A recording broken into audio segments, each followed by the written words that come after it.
ভালো আছো? কিছু খাবে? হ্যাঁ আমি এসেছিলাম হয়েছে। কি খাবে? কি খাবে বলো? হ্যাঁ হ্যাঁ, আলুর চপ তো এখন পাওয়া যাবে না। আলুর চপ পাওয়া যাবে এখন, যাবে না, সে বিকেল বেলা। তো তুমি এ খাবে, কচুরি খাবে? তা কি খাবে? ভাত খাবে? আলুর চপ কোথায় পাবে এখন আলুর চপ?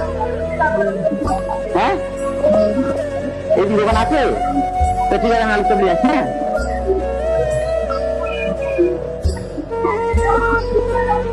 হ্যাঁ মা, চপ তো মা, হ্যাঁ চপ খাও তো,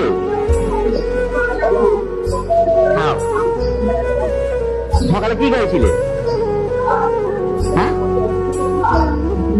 ও তো এটা খেয়ে নাও, হ্যাঁ খেয়ে নাও। আসলাম, হ্যাঁ আগের দিন আগে এসে তোমার দিয়ে গেছিলাম, মনে আছে? তুমি চপ খাবো এবং দিয়ে গেছিলাম, আজকে করে চপ খাবো, আজকে দিয়ে গেলাম। ঠিক আছে, খেয়ে নাও, হ্যাঁ পানি বোতল, জলের বোতল।